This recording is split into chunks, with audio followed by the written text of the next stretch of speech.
I am doing this podcast sitting in my truck, parked outside the laundromat, waiting for the laundry to finish. So it looks like I'm talking on my phone, but whoever passes me by, they will think I'm talking on the phone, but I'm really talking to myself and talking to you in a way, all like three of you listening to this.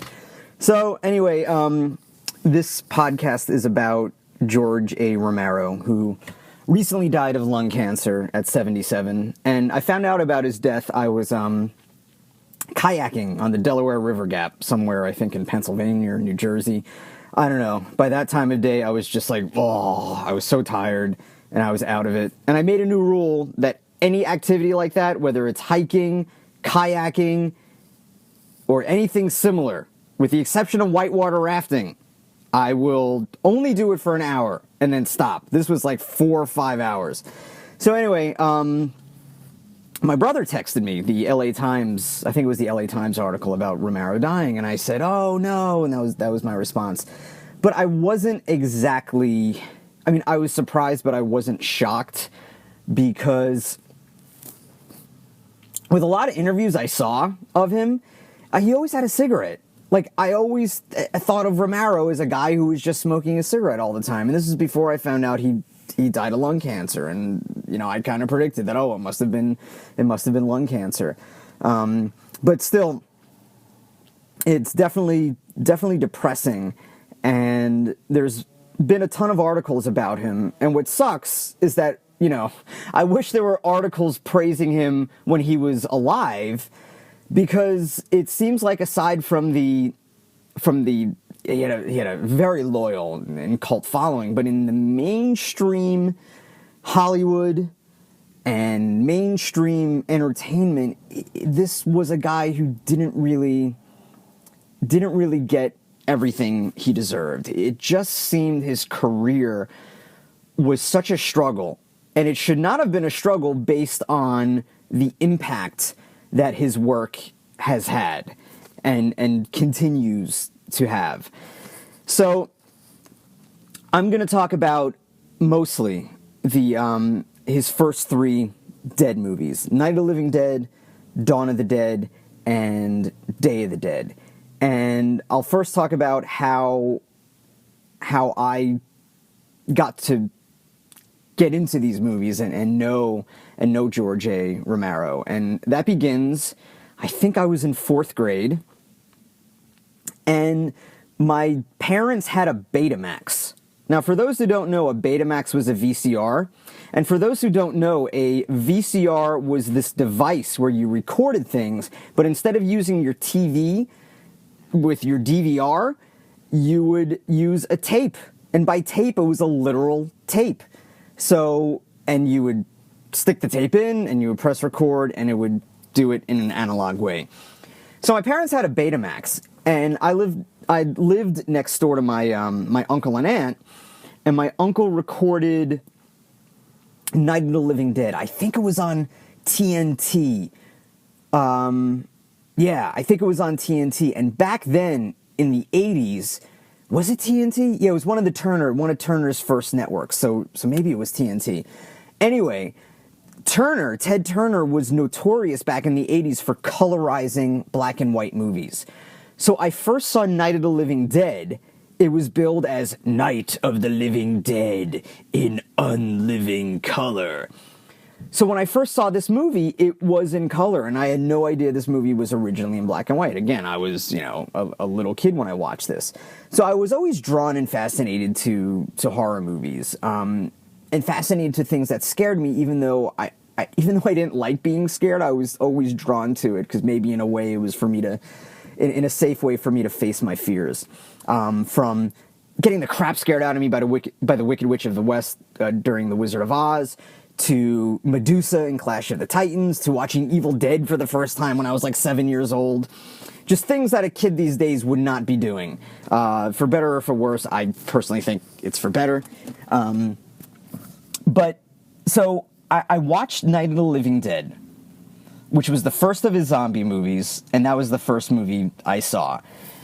And I watched it in unliving color, and each time it went to commercial, it was, we'll be back with Night of the Living Dead in unliving color. And I watched it, and then the next day, I watched it again, and the next day I watched it again, and I must have watched Night of the Living Dead every single day for like, I don't know for sure, but it seemed like a year, you know, and I was in fourth grade. I was very young, and I watched this movie every single day. I was just, I was fascinated by, I think, the look of it, the grainy look of it, the way that, like, the music was, like, it sounded like it was on, like, a weird record player. Like, it had a warmth, but that warmth made it scarier. So I watched this over and over and over again, and then I found out later on that there was a black and white version. Now, after the Betamax, we got VHS. Now, VHS was the VCR after Betamax. So once we got VHS, I bought the tape. Now, unbeknownst to me back then, because I was a little kid, George Romero, and this is what makes a lot of his career tragic, Night of the Living Dead had such a gigantic impact. It was made for basically no money, and it made a ton of money. Just in relative to its budget, it's like probably one of the most successful movies ever made. But the problem was that George Romero did not copyright the movie, so the copyright ran out and it became public domain.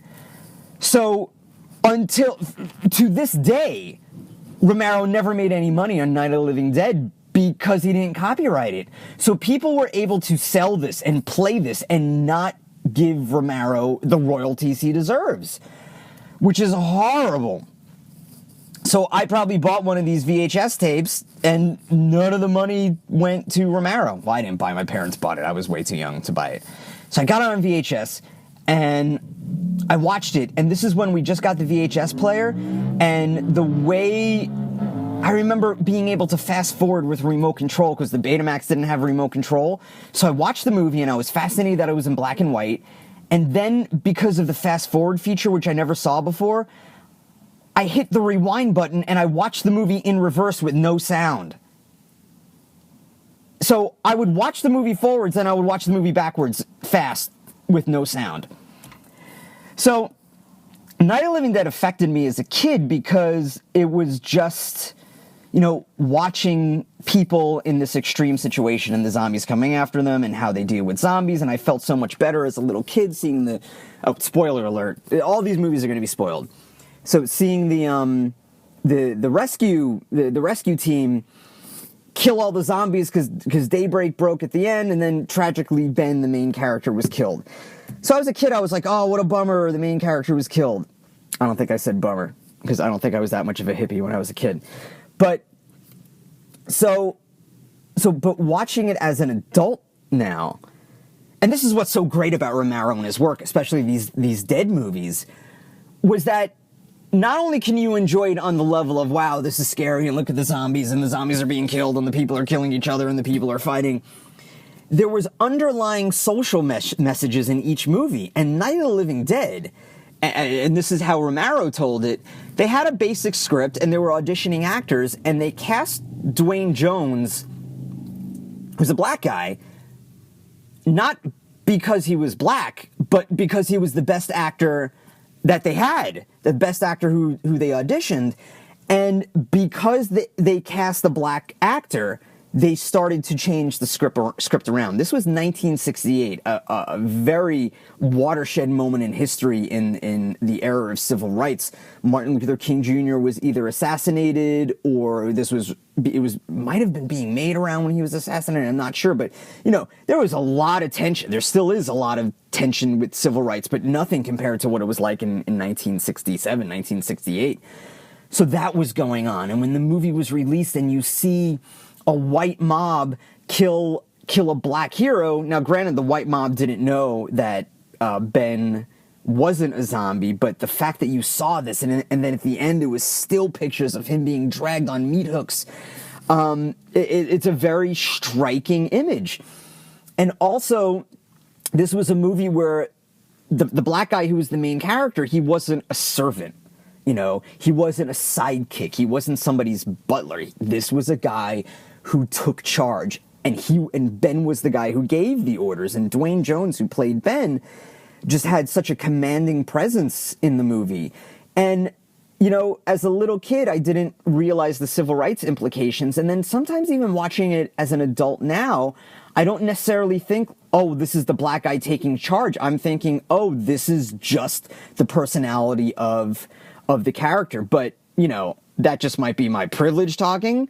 But sometimes I forget that. But for the most part, I can watch this movie now with that knowledge because I am an adult. So with that knowledge of history and with that underlying social message is what makes the movie timeless.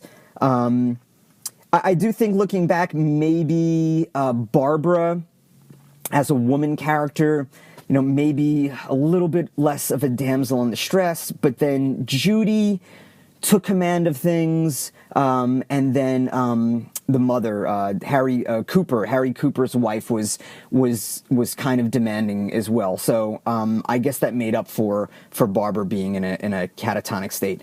I met Judith O'Dea at a horror convention, who played Barbara, and she was just so nice. We didn't even buy anything from her, and she was probably so annoyed, but we just talked to her for maybe a half hour.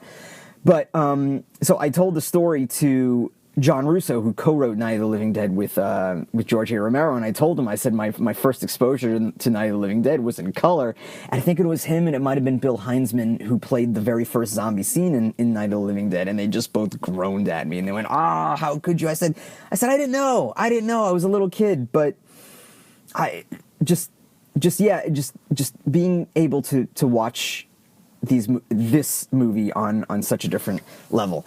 And I'm going to check my laundry right now, but I'll be back to discuss Dawn of the Dead. My laundry is still going. It's halfway done. And I wouldn't be surprised if George A. Romero directed some kind of laundry detergent commercial, because when he was first starting out in Pennsylvania, he directed these commercials just to make money for his production company called Latent Image. So there you go. It's a nice fun fact. Anyway, so moving on to Dawn of the Dead. So I watched Night of the Living Dead a billion times, and I would decorate, in 5th grade, I remember this, I would decorate my folder for my schoolwork with the Night of the Living Dead logo. It was Night of the Living Dead logo in one section, and it was the symbol for V, the miniseries V starring Mark Singer. I would draw the alien symbols on V. Now, little did I know the alien symbols in V were kind of replicas of swastikas, but I didn't know that. I just thought the alien symbol was cool. I would never draw that now. But I was a little kid, so who knows? So, and I used to draw the V, because I rooted for the Resistance. I didn't root for the aliens. I usually root for good guys in movies. So I would draw the V, I would draw the alien symbol, but I would draw Night of the Living Dead on my book. So years later, I was at a friend's house. This might have been in junior high, and I discovered Dawn of the Dead, which was a sequel to Night of the Living Dead. So when I say sequel, it wasn't, it didn't have any of the original characters, or any characters in Night of the Living Dead, and it didn't mention Night of the Living Dead at all. So Dawn of the Dead starts where there's still a civilization, but it's just starting to fall apart. And, but there's still, transportation, people are flying and driving around, but law and order is really starting to erode. And it begins at a TV station, and there's people shouting and having a debate how to deal with this problem. It's an emergency broadcast network.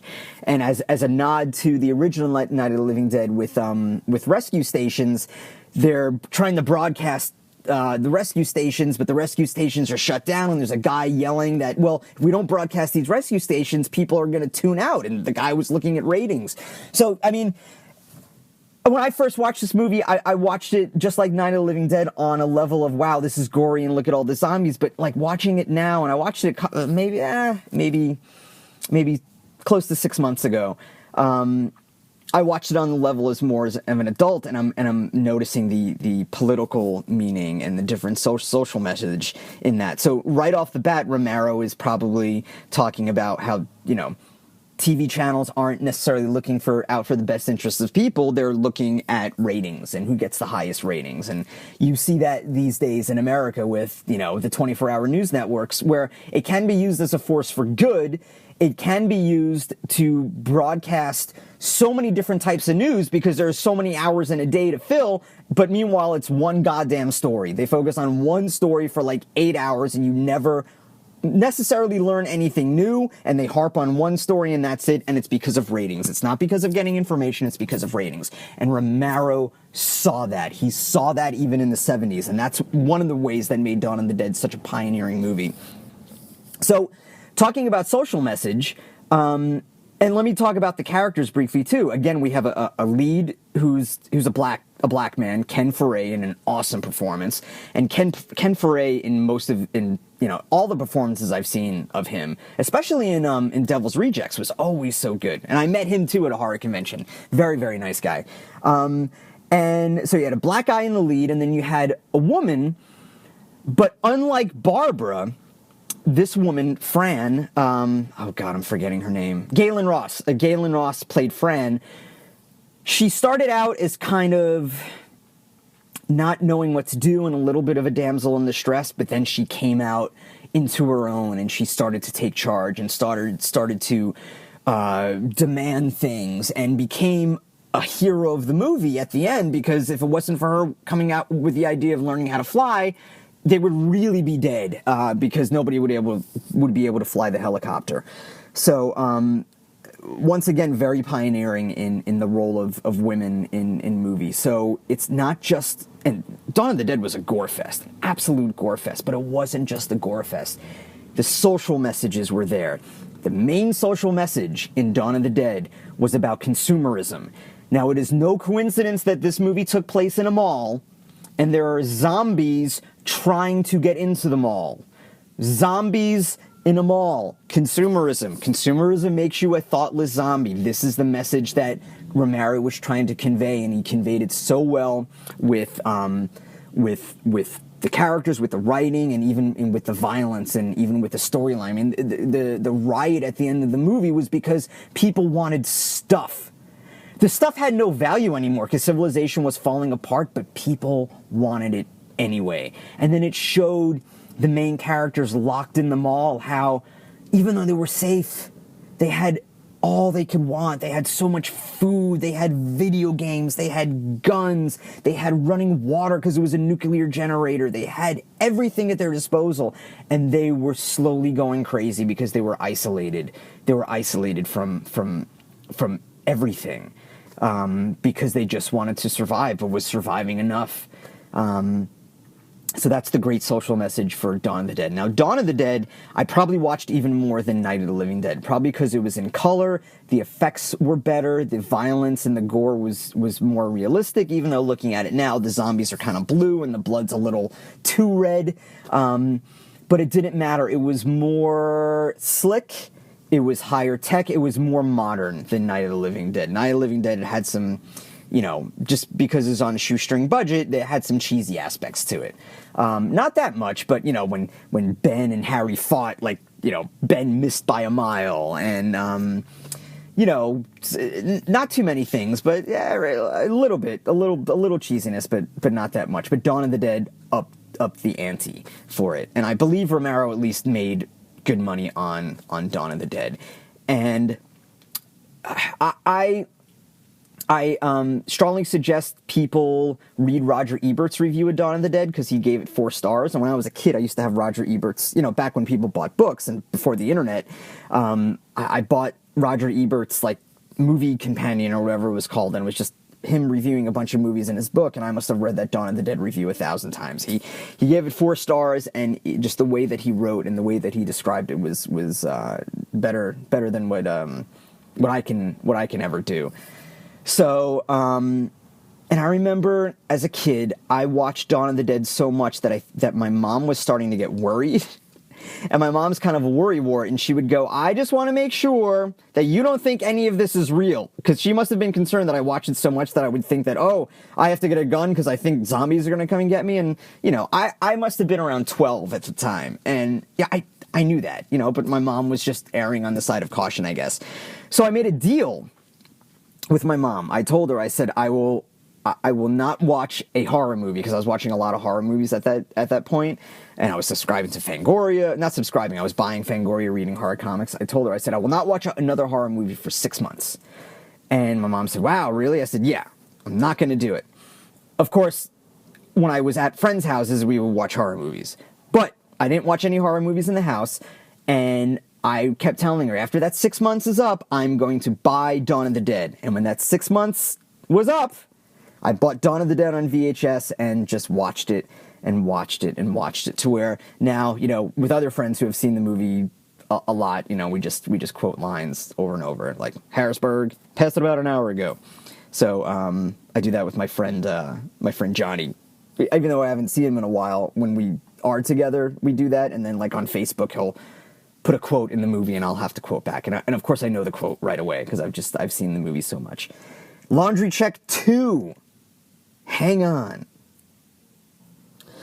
So the laundry is in the dryer, and I don't have enough change, so my clothes are going to be a little damp, because I don't feel like breaking a 20, and there's no one at the laundromat to break a 20, because everybody left. It's a 24-hour laundromat, and I'm not breaking a 20 in the change machine. First world problems.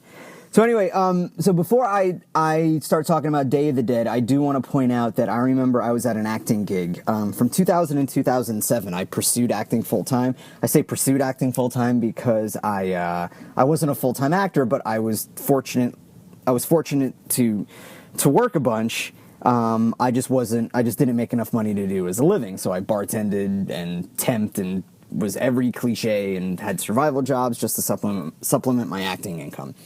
So anyway, I remember I was at a gig. I think it was a corporate gig, like an industrial. So if industrial means, like, yeah, I guess like corporate stuff. And it was, I think, for a training video for some security company about loss prevention. Nothing to do with the story, but anyway. So I remember we were in holding. We were waiting. Holding means we were waiting for the shoot to begin. And I was talking with the other actors, and I remember I was talking to an actress who I thought was really cute. So I trying to impress her with my knowledge of horror movies. So I remember talking about Dawn of the Dead and saying, you know, not only was, just what I was saying before, not only did the movie have action and had gore, but there was an important social message in the movie. And, like, the look on her face, she just started laughing to the point of almost crying, because thinking about what a ridiculous statement that this person just made, thinking, oh, it's just this, how can a zombie movie have a message like that? It's just a stupid zombie movie. It was very, very condescending. And I didn't show my anger, but I was like, on the inside, I'm like, oh, like, I don't like you. That's such a terrible thing to do. It's just so condescending. And she didn't even see, she didn't even see the movie, because I was telling her about it. So if you're going to criticize something, at least watch it.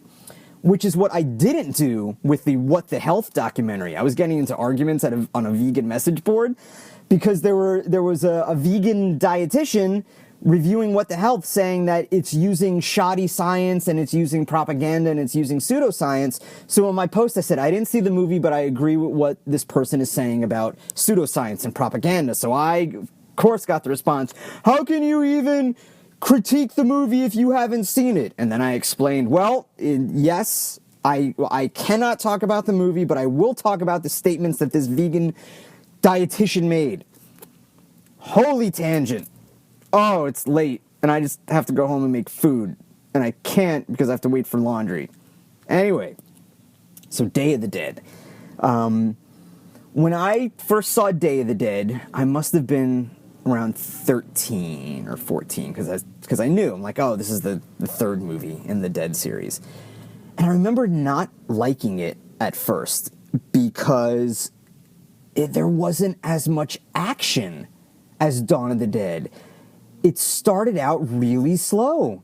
There was just a lot of talking in it and not enough killing of zombies. It was more about experimenting on the zombies and gathering them. It wasn't, you know, the scientists didn't want to shoot the zombies in the head. They wanted to figure out how to defeat them scientifically, how to find out the cause and then take care of it that way. And I remember being so mad because I just wanted to see more zombies get killed, like what happened in Dawn of the Dead. So that's what it was like as a kid. But then at the end of Day of the Dead, the amount of gore was so extreme and so disturbing. And the movie was made in 1985, and it still holds up today for many reasons, but especially effects-wise. It's one of the best makeup effects that I've ever seen in any movie, even by today's standards. Just an incredible piece of work by Tom Savini. He is a Vietnam War veteran, so he was a photographer in Vietnam, so he would just take pictures of real-life ghastly stuff. And I think he brought some of that to his work, but then he also would look at medical books for Day of the Dead and tried to make the effects medically accurate as well. So, watching Day of the Dead as an adult, well, one, you see Greg Nicotero, a very young Greg Nicotero, who's now the executive producer, one of the producers, and director and makeup artist of The Walking Dead. So that's how most people know him, but he had a very, very successful career as a makeup artist, and he was the protege of Tom Savini. And Tom Savini did effects for Dawn of the Dead as well. So you see a very young Greg Nicotero with a small part, and he has an infamous part where his head gets cut off and it's being operated by wires, and just a ghastly and great special effects scene. But looking at Day of the Dead as an adult, I appreciate it more, and I actually really like it. Well, first, let me say what I don't like about it, and this is a minor criticism, but I felt that there was a lot of overacting in it, like And I don't know if it's necessarily the actor's fault. It just might have been the tone of the movie as to where all the characters are isolated. They don't know what's going on. They're fighting amongst themselves, and it just gets more intense and more intense and more intense. So there's a lot of screaming, a lot of yelling, a lot of laughing. So it seems like overacting, but I can understand why the actors did what they did, because they're definitely to the point of what Sarah, the main character, says about different characters in the movie, slowly collapsing. He's collapsing. So it was a bunch of people, especially in the military, slowly collapsing. And Romero continues with his roles for women by casting Laurie Cardill, and Laurie Cardill is the daughter of Bill Chilly Billy Cardill, who had a cameo in Night of the Living Dead playing himself, because he was like a horror host in Pennsylvania. So George Romero gave him a small role as a reporter. So great job by Laurie Cardill, but she was the main character, and once again she was a woman who took charge. The fact that she was a woman was brought up because she was the only woman left on the compound. So you got to see the tension, especially by the guys in the military making veiled threats at her, meaning she's the only woman there. And Captain Rhodes says, maybe we can all go for some lovin'. So that tension is there. She is very much unsafe, not unlike women, what women face even today, whether it's in the workplace or just at a bar or walking out on the street. They're just facing constant harassment, or if not harassment, just the fear of harassment. And that's what Sarah was facing throughout the movie. So just another ahead of his time, great casting as a woman in the role, taking charge. This was before Aliens as well. This was after Alien, but before Sigourney Weaver took the reprised her role in Ripley as Aliens in Aliens. So strong woman character. It definitely passed the Bechdel test, which is the Bechdel test, there are supposed to be two women characters in it, but since Sarah's the only woman character, there weren't too many scenes where she was talking about a man. She did have a love interest in it, but they were on the verge of falling apart because the guy was just going crazy. He totally lost it, and she was the one trying to keep it together. So there were a couple of scenes where she was talking about a man. That's what the Bechdel test is. It's women characters talking about men, and if there are scenes in the movie that that have women or a woman not talking about a man, or how to win a man, or how to get back a man, or a relationship with a man, it passes the test. And from what I remember, it's been a while since I've seen Day of the Dead. I believe it was passed with flying colors, because Sarah was talking about just how to survive and how to approach the military with the differences that the science and the military had. So I think the social message in Day of the Dead, it's not entirely clear, but this was made in the 80s, where movies about the military started to be fetishized.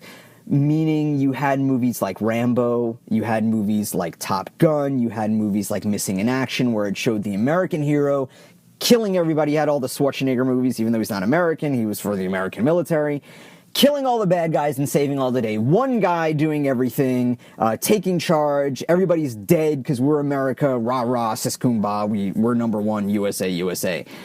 So this might have been Romero's response to that in the mid-'80s. So it was a group of people in the army against a group of scientists, and they're trying to figure out who has the actual authority and what to do with that authority. So it's just a constant tension between science and between the army. And I think Romero is once again ahead of his time, because when you have scientists trying to do their work and people are interfering, it's kind of like what's happening today. Except that the scientists in this movie, they really couldn't experiment that well because they had such limited resources, but they were trying. They were trying, at least in a civil manner, to get the job done. But there was one scientist who went a little off the rails, Dr. Frankenstein, they called him, Dr. Logan, and he started experimenting too much and took too much delight in it, and he seemed to be sadistic in his experiments. His experiments went too far because he used the army soldiers in his experiments, and that created a bunch of conflict between the army and the scientists until everything just went haywire and the real gore began. And again, Romero, with casting of minorities, he cast a black man in one of the main roles, and showed him as not a servant, not a gang member, but as a hero in the movie, as a guy, of course, who is flawed. All the characters are flawed. That's what makes even the good characters great. You see the flaws in them, but it showed how he had a great arc, and I'm forgetting the guy's name right now, the actor's name and the character's name, but he had a great arc, and you know, all the characters are good. Like I said, even though some of the army guys were shouting too much and there was a lot of screaming, there was definitely a human quality to Day of the Dead that makes it timeless. I remember watching this as a kid at my friend Mike Savino's house. And Mike Savino is now in a band called Tall Tall Trees. He's touring the world. He's always on the road. He also plays banjo for a guy named Kishibashi, and he makes a living as a musician. So I remember as kids going to his place and watching Day of the Dead, but his mom didn't like movies with cursing in it. So I remember we were watching the movie. We must have been like, I don't know, 10, 11 or something like that. Yeah, like 6th grade. And so like 10 or 11. And we were watching Day of the Dead, but every time there was a curse, the mom would, like, her ears would prick up and go, what was that? Was that cursing? So when we watched Day of the Dead together, we weren't paying attention to the movie. We were paying attention to the fact of when the characters cursed every time, which was quite often. There were so many curses in Day of the Dead, and that's how I remember it, because Mike Savino's mom, we didn't want to get in trouble from his mom. And then what Day of the Dead also did, it also humanized the zombie. It made a zombie start to remember and have human qualities, and there was an evolution to the zombies that you didn't see in Night of the Living Dead, you didn't see in Dawn. You saw in Day, and then when Romero did Land of the Dead, it brought that even further because it showed zombies starting to get more and more intelligent.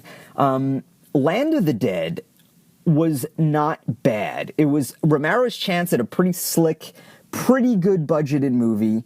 There were some strong parts. The social message was excellent. It was subtle, but that's why it was so strong, because it was subtle. It was about the separation of classes, especially in post 9/11 world. So the rich lived in the cities, and the poor lived in the slums, trying to scrounge for whatever they can, and it's just the division of classes and corporations taking over, and the power of the rich over the power of the poor. So I thought Romero did that well. The movie itself was okay. I haven't seen it in a while.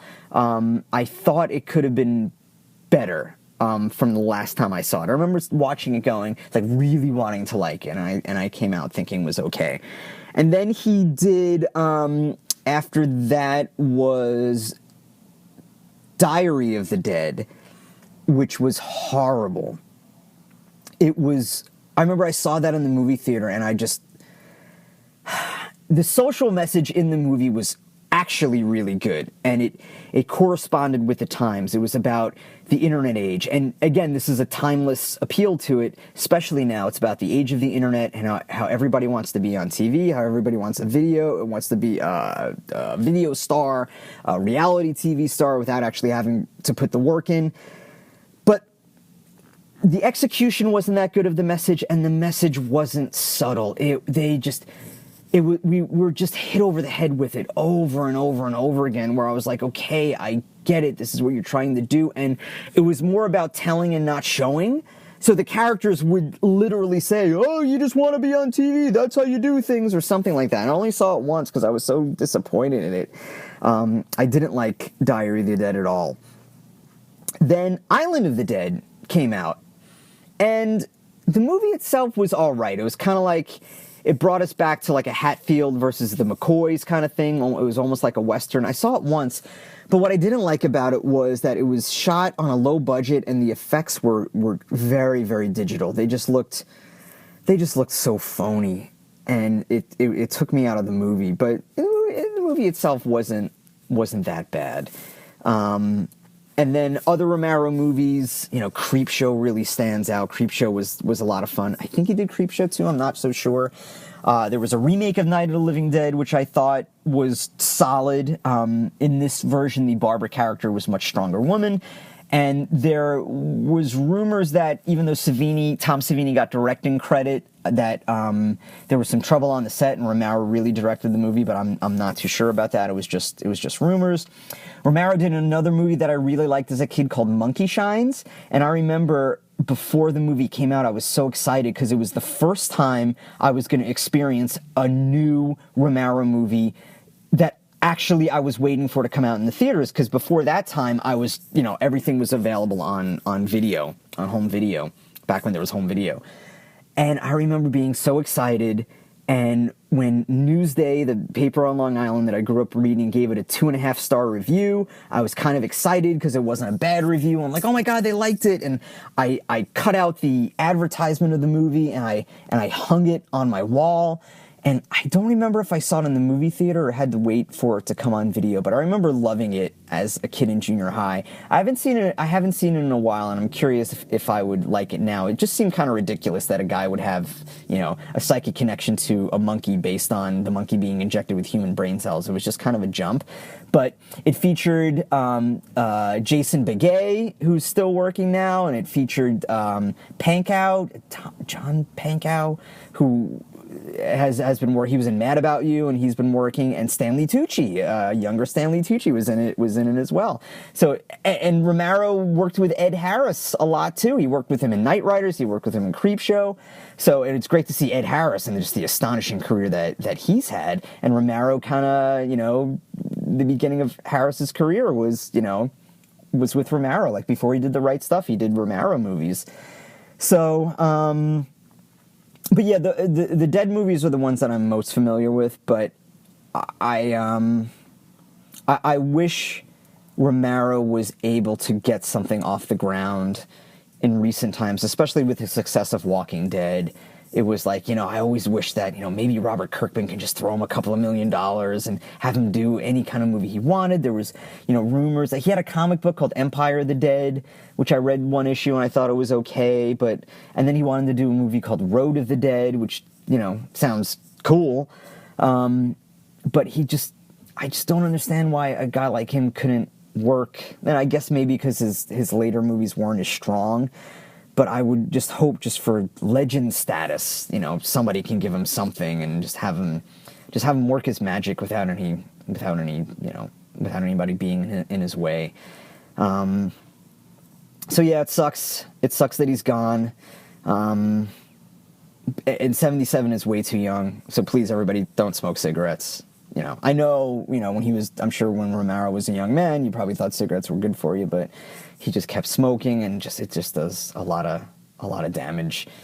That's my public service announcement.